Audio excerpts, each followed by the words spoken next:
Halo kawan-kawan, selamat pagi.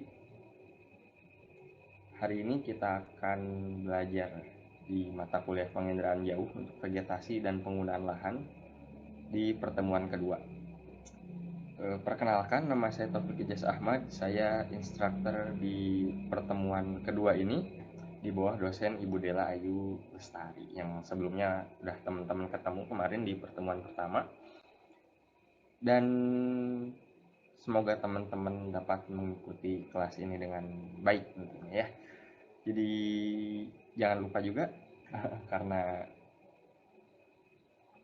pada pertemuan ini kita akan memulai beberapa praktek dasar yang di dalamnya ada download aplikasi, pengenalan aplikasi, dan juga downloading dari data citra yang nanti jadi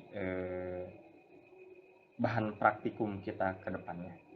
So, untuk teman-teman, untuk saya sarankan untuk selalu menjaga kesehatan karena itu cukup penting untuk menunjang setiap kegiatan kita ke depannya, termasuk mata kuliah ini dan praktikumnya, serta kepada teman-teman juga untuk selalu semangat dalam belajar.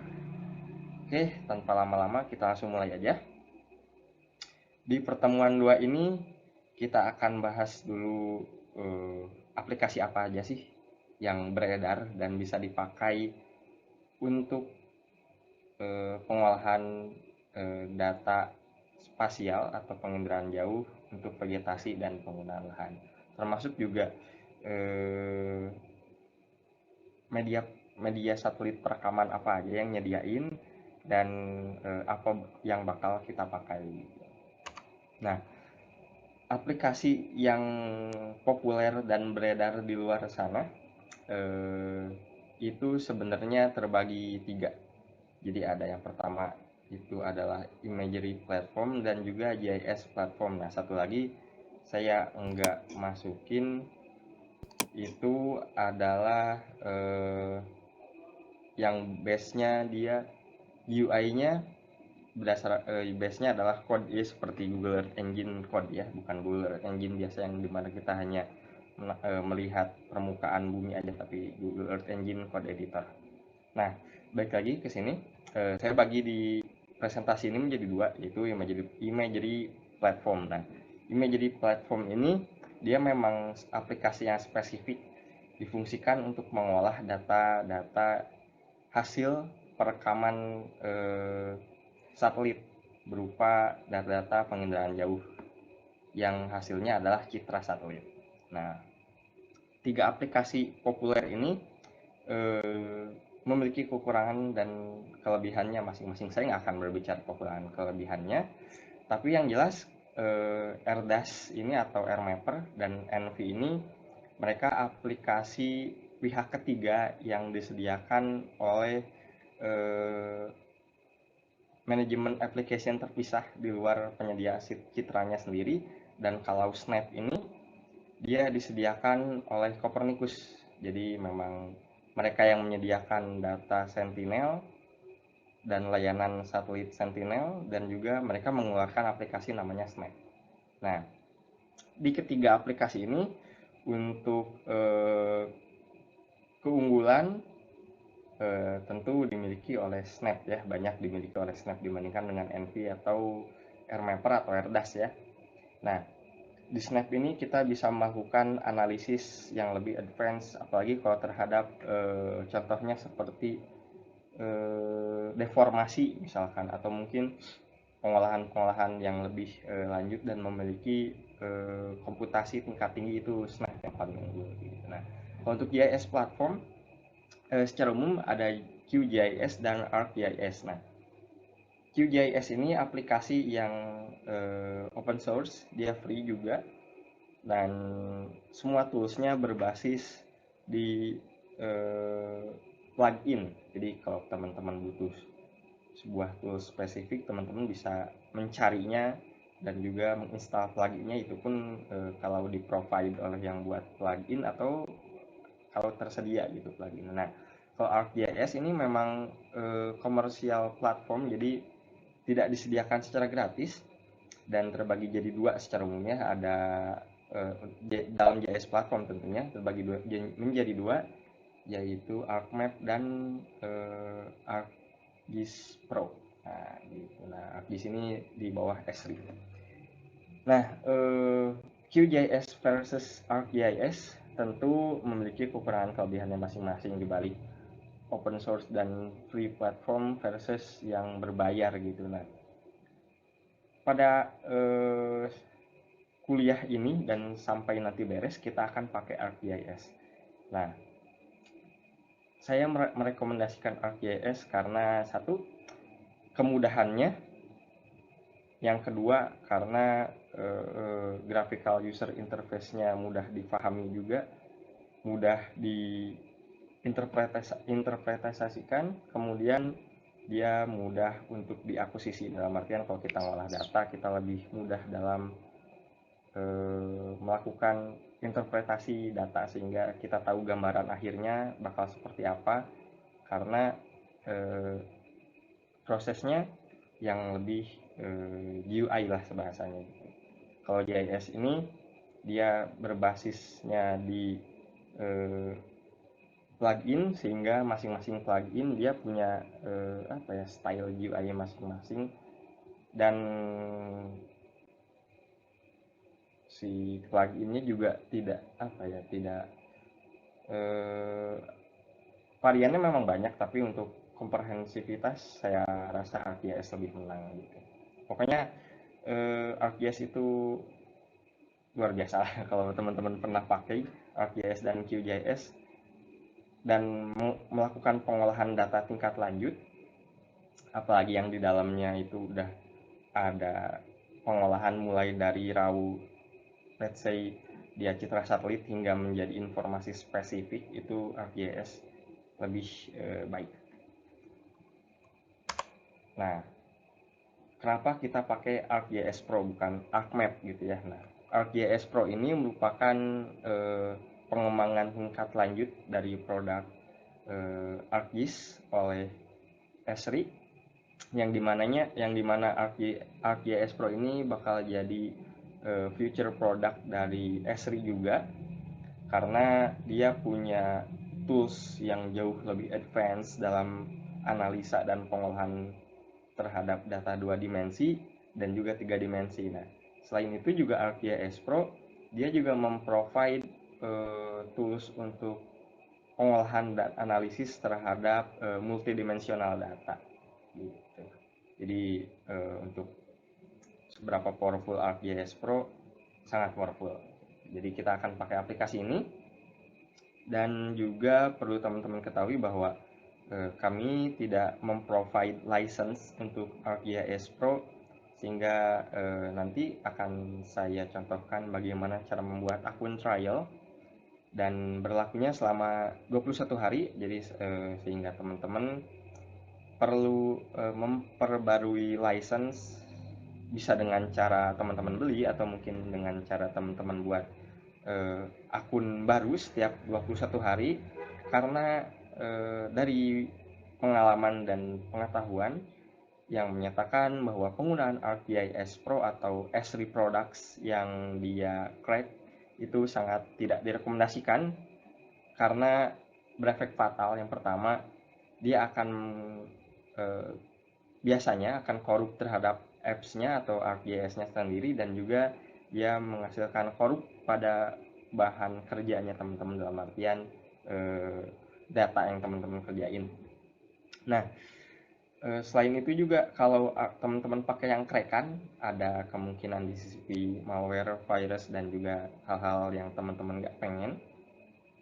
Jadi saya sarankan teman-teman untuk purchase aja, atau mungkin kalau nggak affordable teman-teman bisa renewal license trialnya setiap 21 hari. Oke. Kemudian sistem requirement yang dibutuhkan oleh ArcGIS Pro itu OS-nya Windows 10, kemudian minimumnya CPU-nya ada dual core, tapi ya sudah cukup ketinggalan dan akan sangat lambat kalau teman-teman pakai dual core. Jadi rekomen lah, kita berpatokan ke rekomen untuk CPU 4 core itu sudah lumayan baik akuisisi waktunya terhadap pemrosesan. untuk storage dia butuh 32 GB. Jadi aplikasinya sebenarnya nggak sampai 32, tapi kalau untuk cache dan beberapa data yang disimpan untuk di recall di beberapa proses atau tahapan atau visualisasi selanjutnya dia butuh 32 GB. Dan juga untuk memorinya di 8 GB cukup lah. Dan juga untuk graphics memory dia butuh dedicate, dalam artian bukan memory share dari RAM sejumlah 4 GB. Dalam artian gini, dedicate graphics processing unit itu adalah GPU yang terpisah dari prosesor, dari die-nya prosesor. Dalam artian dia punya VRAM sendiri. Dan perlu teman-teman catat bahwa graphics memory ini dibutuhkan ketika teman-teman melakukan visualisasi yang datanya cukup kompleks dan juga pengolahan atau visualisasi dari rendering 3D. Nah, jadi mari kita buat akun trial ArcGIS Pro. Teman-teman buka browsernya dan masuk ke ArcGIS. Klik www.arcgis.com, kemudian klik sign in, dan setelah itu buat akun baru, create a trial account, klik sign up for the trial,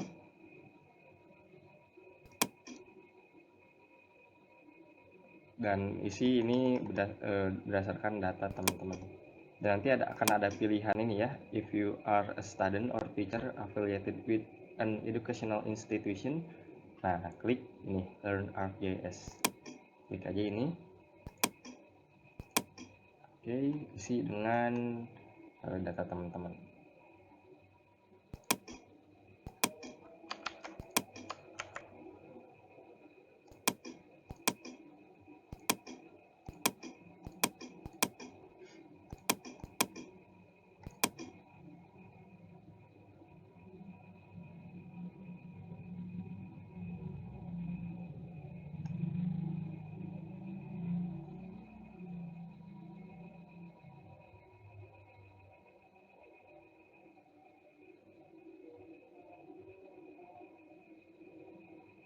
Nah, nanti dia akan ngirim email.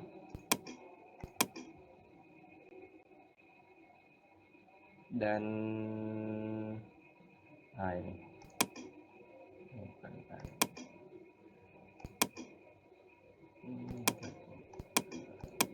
Nah, jadi teman-teman buka email yang judulnya an invitation to join an ArcGIS online organization, Learn ArcGIS. Nah, teman-teman klik linknya ini untuk ngeset passwordnya.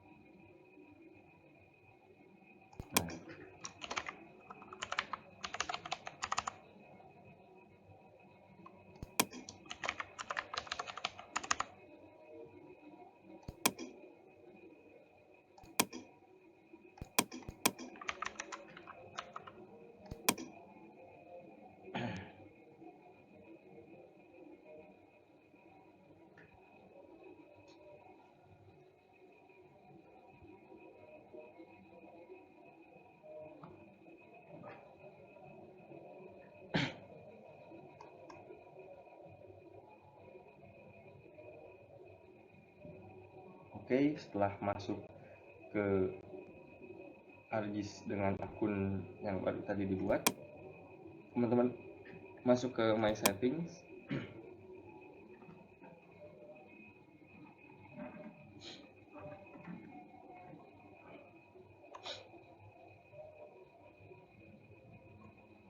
Nah, teman-teman masuk ke menu license, dan di bawah akan ada pilihan ArcGIS Pro dengan tombol download ArcGIS Pro, dan teman-teman tinggal download aja.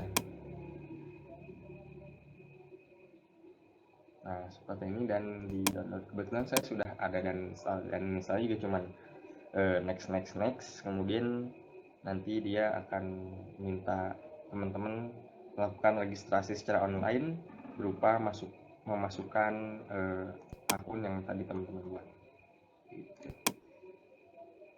Dan nama akunnya ada di email yang tadi juga ada link untuk set password. Dan seperti ini contoh nama akunnya. Nah, step yang teman-teman bisa lakukan selanjutnya adalah buka ArcGIS-nya, ArcGIS Pro. Teman-teman buka dan dia nanti akan ada halaman login otorisasi dari akun yang teman-teman sudah buat. Nah, seperti ini.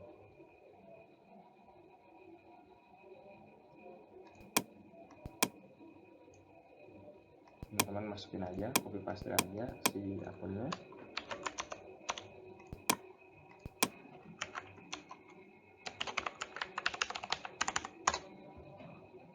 Nah, ini di oke, dan teman-teman akan masuk ke aplikasi ArcGIS.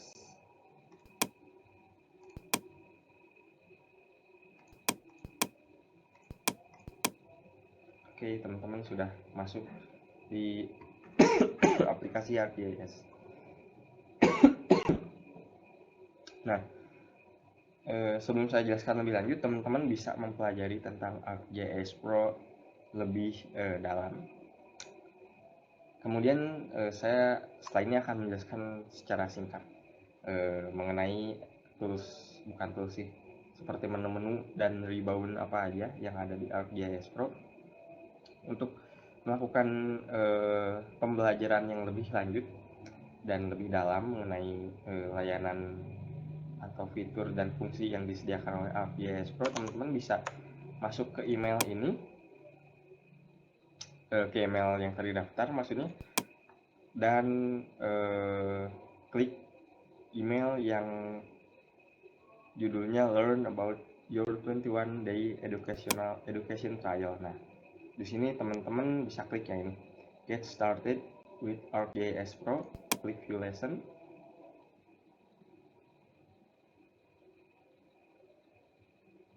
Tunggu sebentar ya.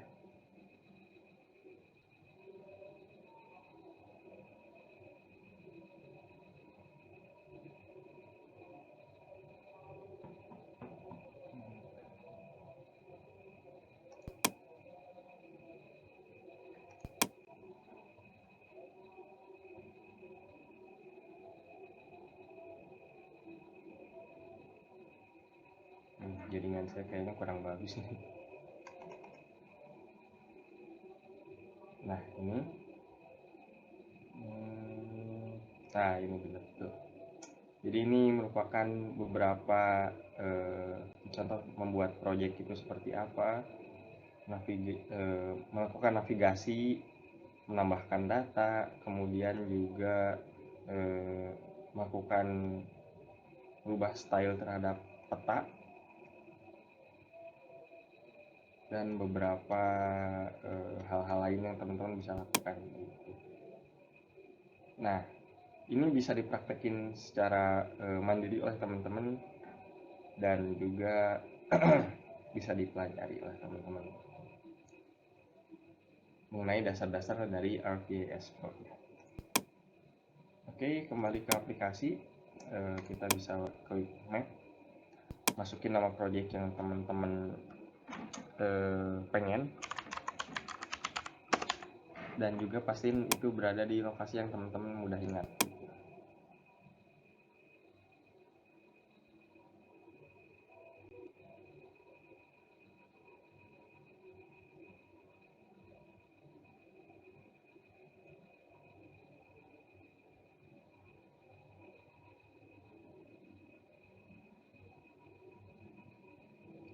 Nah, tampilan awalnya dari ArcGIS Pro itu seperti ini gitu ya. Ya, teman-teman amati dia cukup mudah dan juga berisi menu-menu yang mudah diingat gitu. Nah, teman-teman kalau bingung mengenai di atas ini reboundnya apa aja, teman-teman bisa drag mouse dan biarkan dia di atas suatu simbol, dan pop up mengenai penjelasan simbol yang di atasnya ada kursor mouse, dia akan muncul. Misalkan seperti ini, import map. Di import map itu apa gitu. Kemudian misalkan kita ke rebound analysis dan kita klik tools, drag kursor ke tools, dia mengarah ke geoprocessing, dia akan menjelasin, ada menu pop up bahwa geoprocessing itu apa. Dan juga ini berlaku terhadap menu masing-masing menu di masing-masing rebound. Nah, pada menu katalog ini berisi beberapa fungsi yang sebenarnya fungsinya untuk menjembatani, memberikan jembatan dari ArcGIS ini ke data yang ada di luar atau data eksternal gitu. Karena itu dia ada projects. Kalau kita pengen data dari lokal komputer kita klik folders dan connect atau buat folder connection baru terhadap folder teman-teman nyimpen file kerjaan, atau teman-teman bisa ngedrag data dari portal gitu. Nah, portal ini dia menyediakan data yang tersedia di My Content. My Content itu kalau kita nge-upload data kita ke ArcGIS Online, kemudian teman-teman bisa add data juga kalau teman-teman akunnya bersifat organisasional, atau mungkin teman-teman udah kerja dan datanya di-share di sana. Kemudian ada data dari ArcGIS Online dan Living Atlas.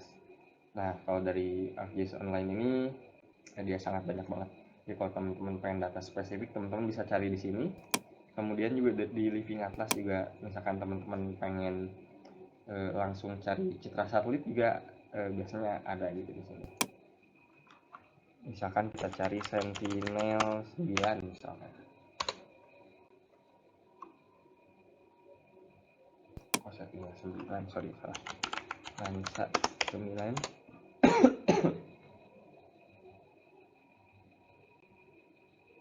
Atau mungkin yang Landsat 8.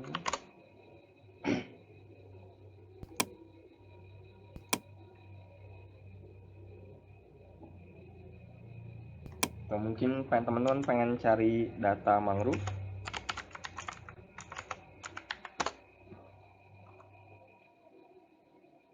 Nah, langsung muncul beberapa datanya gitu. Jadi tinggal di drag and drop aja seperti itu. Dan untuk contents ini berisi data yang sudah kita masukkan ke ArcGIS, dalam artian dia sudah ada di map, maka dia akan muncul di konten. Nah, project ini merupakan rebound yang isinya gimana kita memanage aplikasi dan project yang sedang kita kerjakan.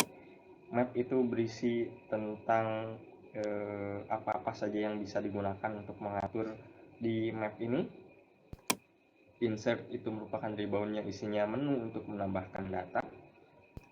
Analisis merupakan rebound yang isinya beberapa fungsi dan beberapa menu untuk kita melakukan analisis. View juga merupakan rebound yang isinya untuk kita mengatur tampilannya ini seperti apa. Edit berisi menu-menu yang berfungsi untuk mengedit sebuah fitur dari data yang sedang kita kerjakan. Dan imagery merupakan rebound spesifik yang digunakan untuk kita melakukan analisis dan pemrosesan terhadap data citra satelit yang kita masukkan ke ArcGIS. Dan terakhir, rebound share yang berfungsi untuk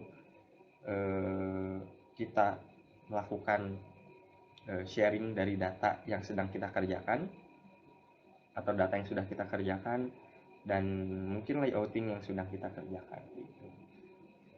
Jadi saya rasa cukup untuk pengenalan ArcGIS Pro buat Erik 9 ini. Dan kita selanjutnya akan bahas tentang citra apa yang bakal kita pakai gitu. Nah, kita di sini akan menggunakan citra dari Landsat 9. Pertanyaannya kenapa Landsat gitu. Nah, jadi Landsat ini cukup bagi secara basic dia cukup mudah untuk dipahami dan dipelajari ya. Mungkin tersedia citra satelit dengan medium resolution yang lebih baik seperti ada Sentinel.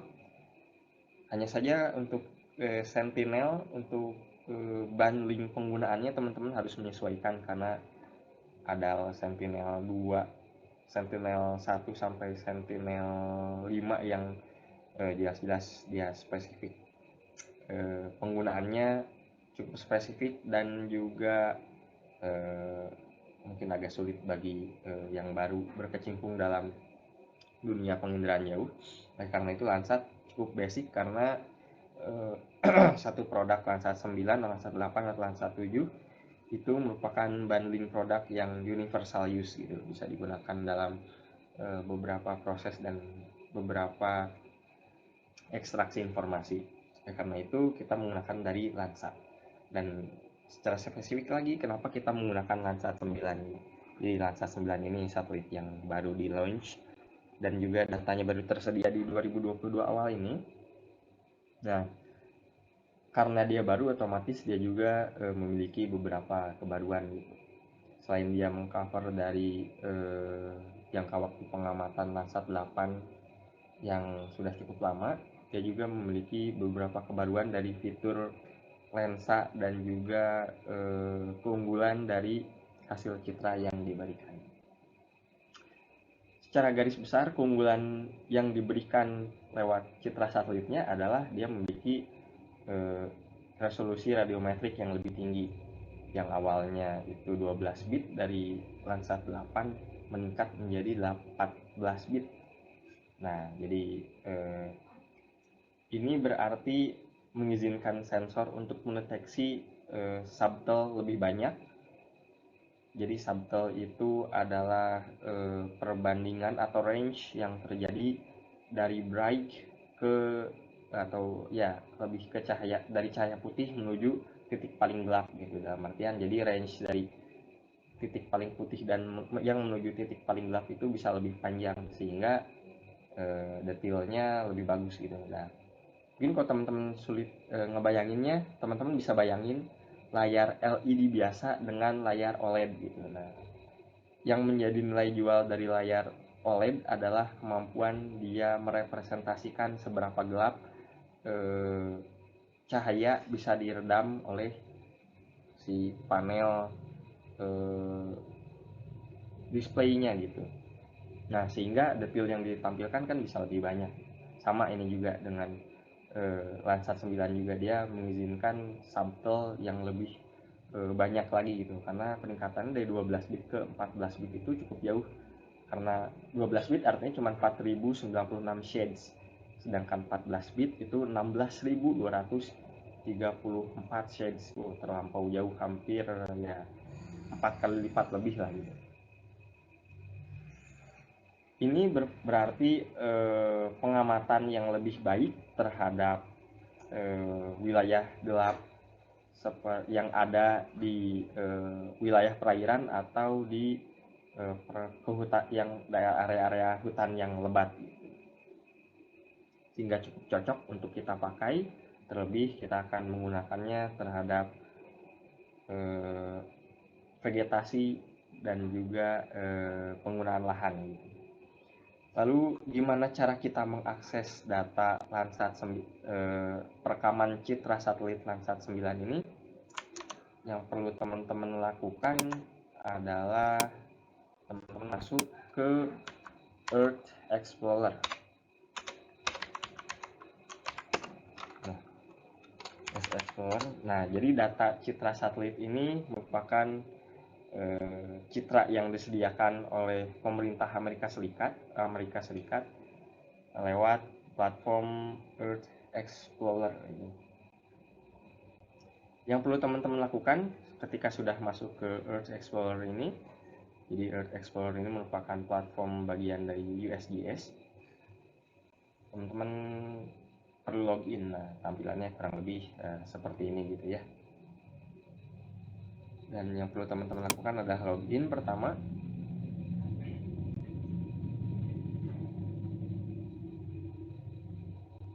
Tentunya setelah login ini teman-teman harus buat akun baru, kecuali teman-teman udah punya akun gitu yang lama.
do not match.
Dan teman-teman bisa ngisi ini dengan data pribadi teman-teman ya.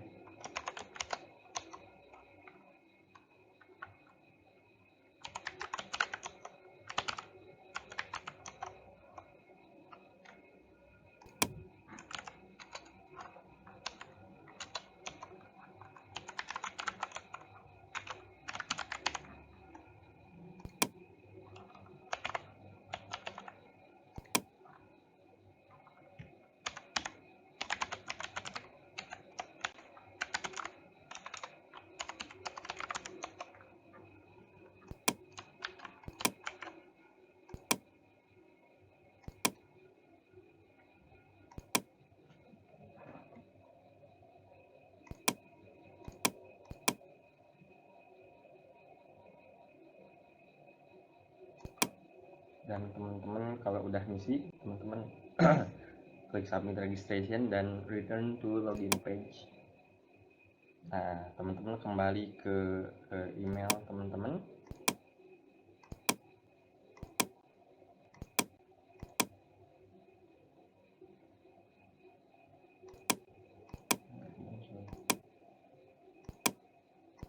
Biasanya membutuhkan sedikit waktu sih. Oke, seperti jadi ketika nanti dapat email untuk aktivasi, teman-teman tinggal aktivasi dan melakukan login udah. Tapi ini membutuhkan beberapa waktu tambahan sehingga saya akan coba pakai akun yang sudah ada aja. Nah, jadi kalau teman-teman sudah login dengan akun masing-masing, nanti tampilannya akan kurang lebih seperti ini.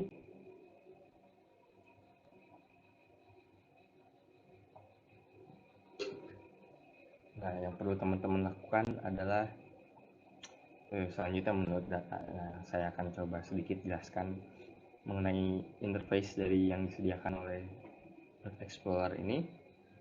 Yang pertama, di sini dia ada main map yang digunakan untuk kita memilih area pengamatan yang kita kehendaki. Nah, di sebelah kiri ada beberapa menu, ada search kriteria, ada dataset, additional kriteria, dan result. Nah, di search kriteria ini fungsinya untuk memasukkan kriteria pencarian lokasi. Ada geocoder, yang pertama itu memasukkan kriteria pencarian, bisa lewat geocoder atau data eksternal, baik itu format XML atau shapefile. Nah, untuk geocoder teman-teman bisa, ya yang paling mudah sih memang geocoder gitu, teman-teman bisa ngepin dan melakukan overlay terhadap area pengamatan yang dipilih. Misalkan ini Jakarta, teman-teman tinggal buat seperti ini dengan cara diklik aja layarnya atau area yang menutupi Jakarta. Dan perlu teman-teman ketahui bahwa dengan melakukan overlaying seperti ini tidak akan memotong citra secara instan, dalam artian dia akan mencarikan citra yang paling tepat untuk menutupi area yang teroverlay ini. Nah, teman-teman bisa juga lewat KML atau shapefile upload Hanya saja kita belum sampai pembelajaran untuk menggunakan file shape file, jadi kita menggunakan geocoder saja. Nah, selanjutnya teman-teman bisa pilih, teman-teman bisa pilih bentuk overlay-nya, pengen polygon. Polygon itu bentuk bangun datar yang bebas. Kemudian juga bisa circle. Circle itu seperti ini. Nah, dan juga prefine area yang saya sarankan untuk polygon atau circle aja sih. Oke. Selanjutnya teman-teman bisa milih range data pengamatannya.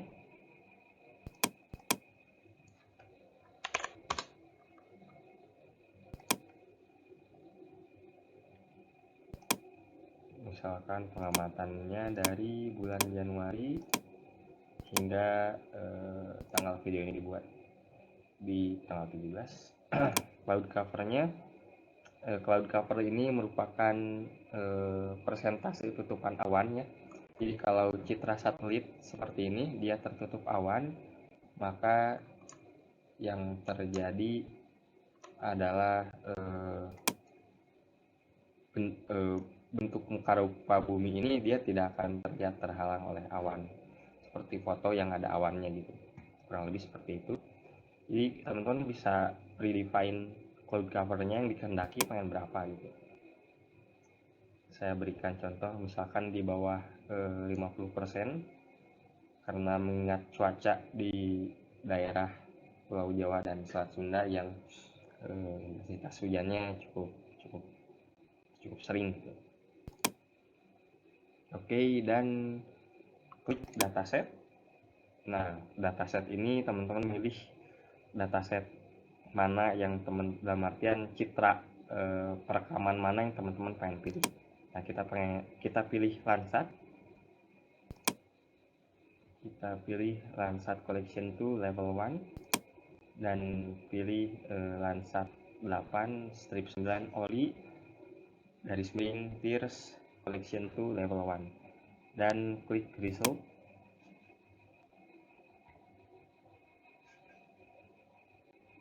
Nah, ini di Landsat 8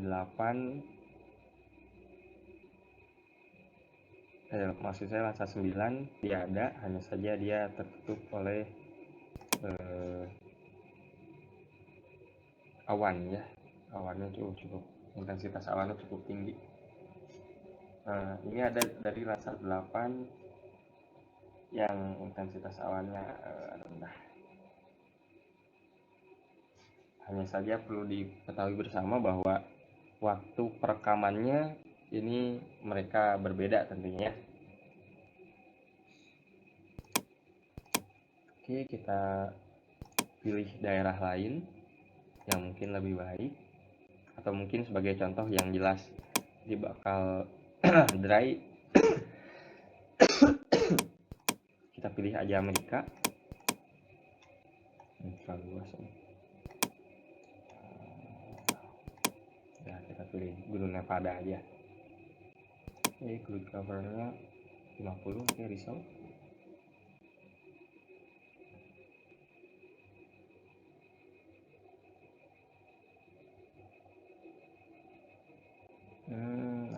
Nah, Landsat 9-nya dia cukup bersih. Ya, bagus. Landsat 9-nya dia bersih. Ya, ini contoh aja ya. Oke, dan klik ini, download options. Oke, nah setelah itu teman-teman akan di-guide ke pop-up untuk download, di mana ada ini ya, teman-teman pilih yang Landsat Collection 2 level 1 product bundle. Nah, di sini teman-teman bisa pilih untuk downloading berdasarkan masing-masing band, dan saya sarankan untuk download secara bundle aja, karena kita akan menggunakan seluruh 12 band ini di pertemuan selanjutnya. Teman-teman tinggal klik download ini. Oke. Nah, akan muncul menu download seperti ini. Dan tinggal ditunggu untuk di-download. Nah, setelah kita download Citra tadi, berakhirlah sudah kelas di pertemuan 2 ini pada mata kuliah penginderaan jauh untuk vegetasi dan penggunaan lahan.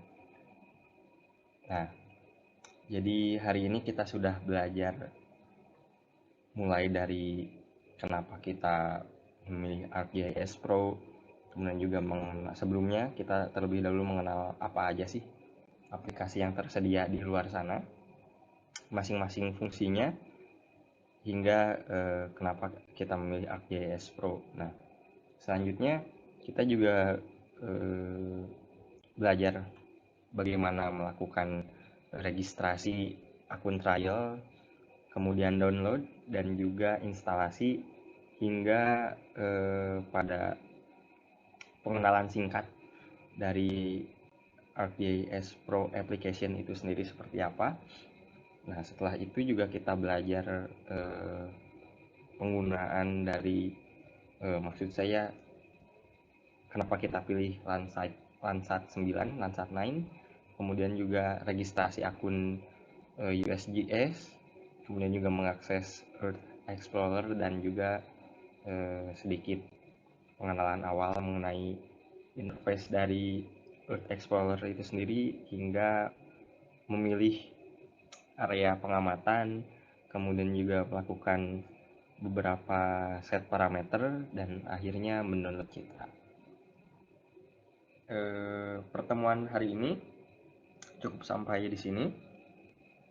Semoga teman-teman tidak puas, dalam artian teman-teman terus mencari informasi lebih lanjut, praktek mandiri di rumah, kemudian juga belajar mandiri di rumah dari berbagai sumber lain gitu, sehingga pada saat pertemuan-pertemuan selanjutnya akan berjalan lebih lancar. Terima kasih kepada teman-teman, semangat belajar.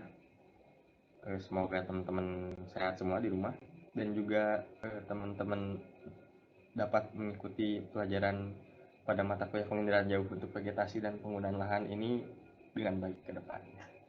Terima kasih sekali lagi saya ucapkan, mohon maaf atas segala kekurangannya.